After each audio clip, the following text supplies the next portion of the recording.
Hey guys, Youngblood with you, and today we're going to talk about some lore for another in-game company, and this time we're going to be covering InterDimension software. Now, I thought this one would be interesting to talk about since we're all anxiously awaiting Star Marine, so talking about an in-history game producer kind of seemed fitting. InterDimension is really kind of led by two guys, both named Jim. Jim Van Dyke is sort of the stereotypical game developer. He's kind of shy, he's quiet, and he keeps to himself for the most part. Van Dyke is someone who early on showed an ability when it came to machines and software, always finding the best way to make them work to the best of their ability.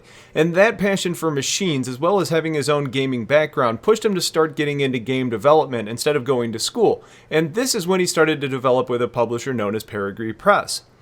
The other Jim Romanov, was on kind of the other side of the coin. Romanov was an extrovert who really thrived on recognition and success. He also got his start young, where he was sort of a modder, stylizing popular titles in new ways. And when he was 20 years old, Romanov took his first real job at Oakhurst Online, one of the leading game companies at the time.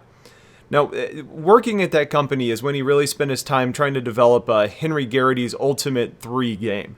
But as time passed, he ended up disagreeing on creative direction, enough so that right before the game was to be released, he accepted an offer with the lead designer with Peregrine.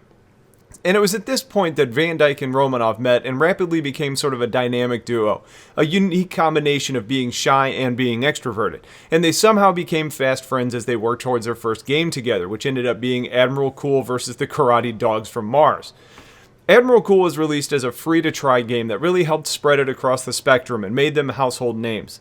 The game was for all ages, and it was colorful and bright and a lot of fun to play, and they wanted a larger audience, and the studious Van Dyke worked to make an arcade game more viable on the mobiGlass, something that almost everybody had access to. The result of his hard work was creating an interface like no one has ever really seen before, making the game available on wearable systems for the first time. Now, there were two more games in the series that ended up being developed, but at this point it was really just to fill the publishing contract that they had ended up signing.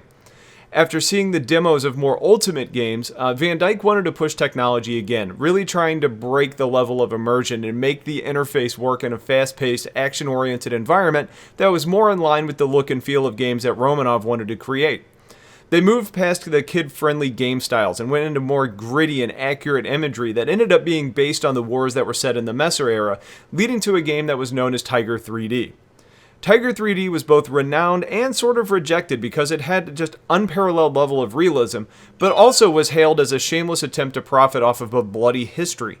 And while the game was really built to push the limits of technology, there were some validity to the claims that they were deliberately being provocative by having you fight a Titan suit-wearing image of Ivor Messer in the final battle.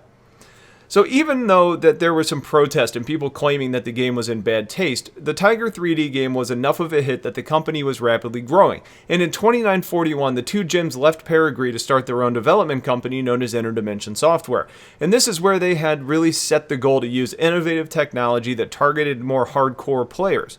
Romanov, being the showman that he was, ended up announcing their first title well in advance of the game being released. And that turned out to be Star Marine. Now, it started on the Tiger 3D game engine, but turned into the most realistic combat simulator ever created.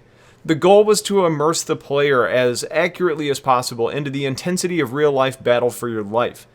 So, much like with the Star Marine game that we're waiting for now, the game had a bunch of delays that were sometimes unexpected, as well as being highly publicized, but it did eventually release, and it turned out to be one of the most popular titles, and was widely accepted on the spectrum as far as people purchasing the game.